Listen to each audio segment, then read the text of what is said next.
Hello, പുതിയൊരു വീഡിയോയിലോട്ട് എല്ലാവർക്കും സ്വാഗതം. നമുക്കിന്ന് ബ്രെഡ് ഓംപ്ലേറ്റ് ഉണ്ടാക്കിയെടുക്കാം. ഞാനിവിടെ 2 ബ്രെഡ് വെച്ചിട്ടാണ് ഓംപ്ലേറ്റ് ഉണ്ടാക്കിയെടുക്കുന്നത്. അതിന് വേണ്ടിയിട്ട് ഞാനിവിടെ 3 മുട്ട എടുത്തിട്ടുണ്ട്. നിങ്ങൾ കൂടുതൽ ഉണ്ടാക്കുന്നുണ്ടെങ്കിൽ, കൂടുതൽ ബ്രെഡ് ഉപയോഗിക്കുന്നുണ്ടെങ്കിൽ മുട്ടയുടെ എണ്ണം അതിനനുസരിച്ച് കൂട്ടുക. ഇപ്പം ഞാനിവിടെ എടുത്തിരിക്കുന്നത് 3 മുട്ടയാണ്. ഇതിന് വേണ്ടിയിട്ട് ഞാനിവിടെ ഒരു വലിയ സവോള ചോപ്പ് ചെയ്തെടുത്തിട്ടുണ്ട്. പിന്നെ 2 പച്ചമുളക്, പിന്നെ വേണ്ടത് മല്ലിയിലയാണ്. മല്ലിയില വേണ്ടാത്തവർക്ക് അത് ഒഴിവാക്കാം.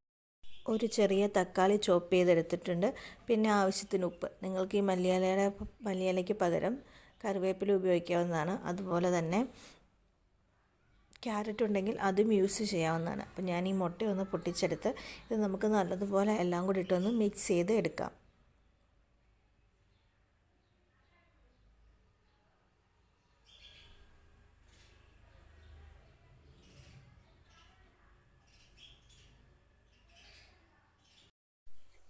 ഞാനിതെല്ലാം കൂടെ ബൗളിലോട്ട് ഇട്ട് കൊടുത്തിട്ടുണ്ട്. ഇനി നമുക്കിത് നല്ലതുപോലെ ഒന്ന് മിക്സ് ചെയ്തെടുക്കാം. ഈ സമയം നിങ്ങൾക്ക് വേണമെങ്കിൽ കുരുമുളക് പൊടിയും കൂടെ ആഡ് ചെയ്യാൻ, ടേസ്റ്റിന് വേണ്ടിയിട്ട്. കുരുമുളക് പൊടിയുടെ ടേസ്റ്റ് ഇഷ്ടമുള്ളവർക്ക് അതും കൂടി ഇട്ട് കൊടുക്കാവുന്നതാണ്. ഞാനിവിടെ ഒരു പാനിൽ എണ്ണ തടവി വെച്ചിട്ടുണ്ട്. ഈ പാൻ ചൂടായി വരുമ്പോഴേക്കും നമ്മുടെ ഓംപ്ലേറ്റിൻ്റെ മിക്സ് ഇതിലോട്ട് ഇട്ട് കൊടുക്കാം. നമ്മൾ സാധാരണ ഓംപ്ലേറ്റ് ഉണ്ടാക്കുന്ന പോലെ തന്നെയാണ് കേട്ടോ. അപ്പം ഇതൊന്ന് ചൂടായി വരുമ്പോഴത്തേക്ക് നമുക്ക് നമ്മുടെ ബ്രെഡ് എടുത്ത് ഇതിൻ്റെ മുകളിലോട്ട് ഇങ്ങനെ ഒന്ന് വെച്ച് കൊടുക്കാം. അതിനുശേഷം നമുക്കിത് നല്ലതുപോലെ ഒന്ന് ഫോൾഡ് ചെയ്തെടുക്കണം. ഹാഫ് കുക്കായതിന് ശേഷമേ എടുക്കാവുള്ളൂ, അല്ലെങ്കിൽ ഇത് പൊട്ടിപ്പോവും, ഓംപ്ലേറ്റ് പൊട്ടിപ്പോവും.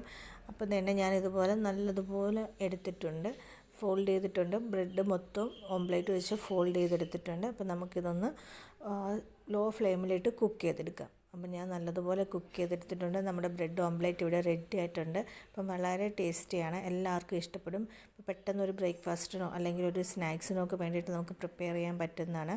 നിങ്ങളെല്ലാവരും ഉണ്ടാക്കി നോക്കണം. ഇഷ്ടപ്പെട്ടാൽ ലൈക്ക് ചെയ്യാനും സബ്സ്ക്രൈബ് ചെയ്ത് സപ്പോർട്ട് ചെയ്യാനും മറക്കല്ല. പുതിയൊരു വീഡിയോ ആയിട്ട് വീണ്ടും കാണാം. Thanks for watching. Bye bye.